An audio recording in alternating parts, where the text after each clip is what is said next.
But what if I have just one No, now? Robert, if you have one now, you won't eat your dinner later. I will. Robert, we have the discussion every time I make fondant fancies. Never much of a discussion though, is it? Robert, you will have to wait!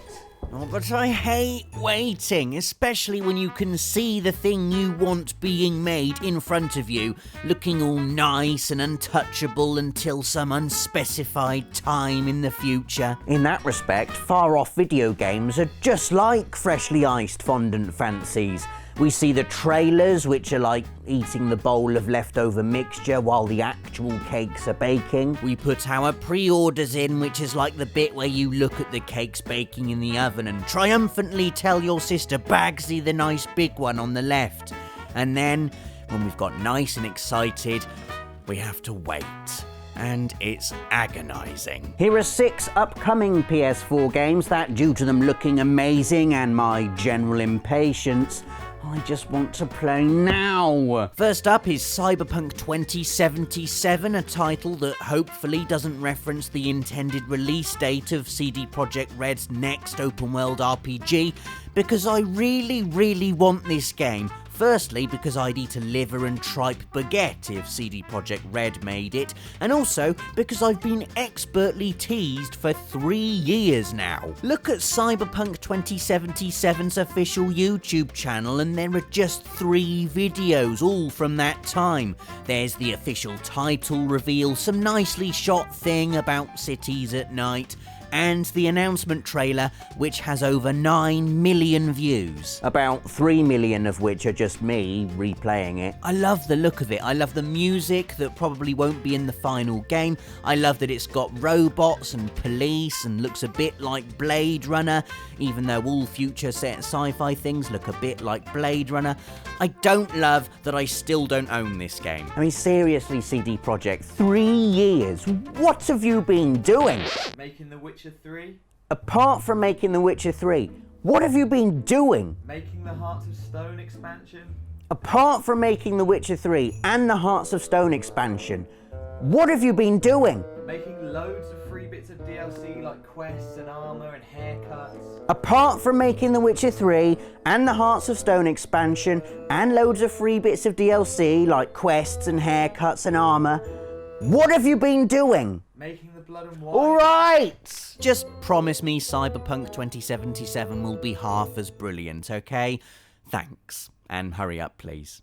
Spider-Man, Spider-Man, does whatever a spider can, teases a game at E3, then swings away, leaving me really excited and just wanting to play this game now. God damn it, Spider-Man.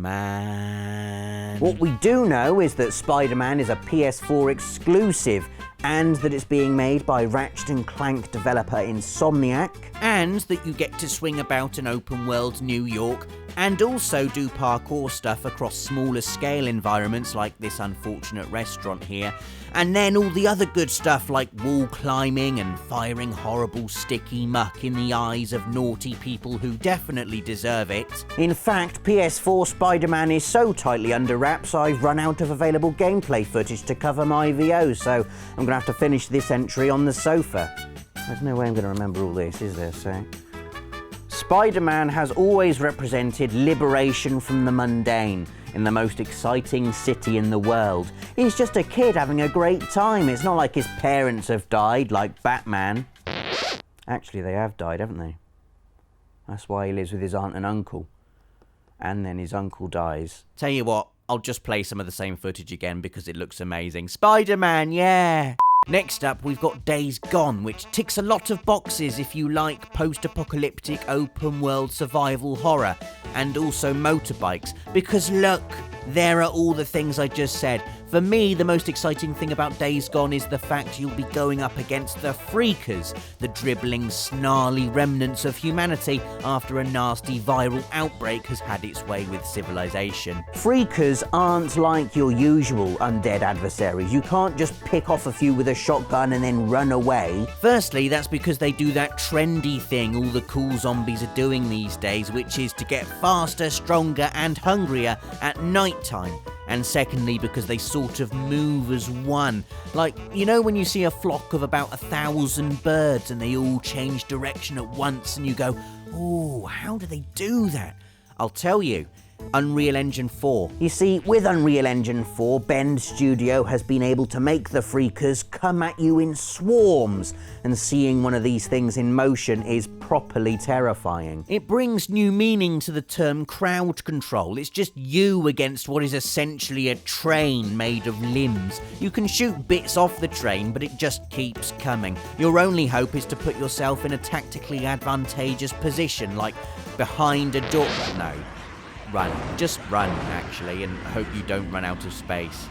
Back to something calm and undead-free for entry number 4, a colourful JRPG called Ni no Kuni 2 Revenant Kingdom. If you played the original, you'll know exactly why you should be excited about this. The unrivaled RPG pedigree of developers Level 5, Dark Cloud, Dragon Quest VIII, Rogue, Galaxy, etc., combined with the storytelling and animation mastery of Studio Ghibli. That is the dream team right there, and just look at what they're making. Revenant Kingdom just looks utterly gorgeous. And if the absence of the game at this year's E3 is anything to go by, Level 5 has done all the trailers it's going to and is now just focusing on making something amazing. It's about a young boy again, this time a king called Evan, and his epic quest to fulfill his destiny and come of age and la-di-da.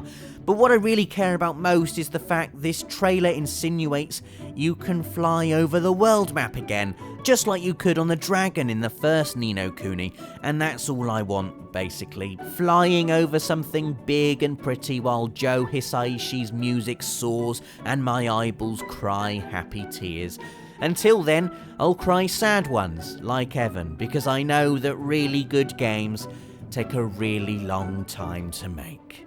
Our penultimate entry is Prey, a mind-bending first-person action adventure that's also part of the Things Go Wrong in Space genre, popularised by Alien and Dead Space and, well, every game set in space, actually. I mean, it makes sense. The cosmos isn't for light-hearted happy times. It's for abandoned mining vessels, scary monsters and existential dread. All of which look set to appear in Prey.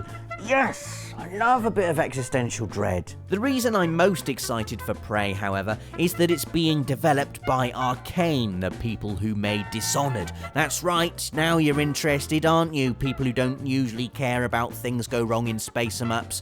The reveal trailer was brilliantly mysterious and introduced us to some rather menacing-looking shadow creatures. Of course there are spider ones, there are always spider ones, while at the same time being utterly gorgeous. Look at it! Space! Anyway, you play as Morgan, an increasingly tired man who fires glue guns at the aforementioned shadow things, and yeah, I don't really know much else about Prey other than I want it now, please.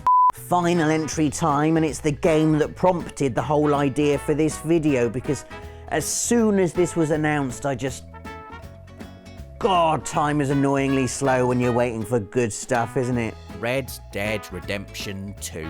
We all hoped it would get made one day without really thinking it would, but when Rockstar tweeted their logo on a red background, the entire internet lost it. The day after they tweeted this, sunset. The day after that, the trailer arrived, and I, like millions of people across the globe, refreshed my Twitter feed to the point of repetitive strain injury, waiting for the 4 PM embargo to drop. Everything went on hold. I paused my life, Netflix, my Metal Gear playlist on Spotify, everything. And I just stared at my phone for 60 seconds. And there it was, the first shots of the Old West on PS4. I don't care what you put in this game, Rockstar. Fill it with balloons, with drawn-on cowboy faces if you like, whatever. When Red Dead Redemption 2 comes out, I'm locking myself away and not coming out again until it's done. Until then, I'll just sit, looking longingly through the metaphorical oven door that is your development cycle, waiting for that first taste. And waiting. And waiting. It's going to be a while though, so why not give this video a like? You may as well. Also, subscribe if you haven't yet, because I do these lists every Friday. and if you force yourself through 2 or 3, eventually you'll learn to stomach them. See you next week, and thanks for watching.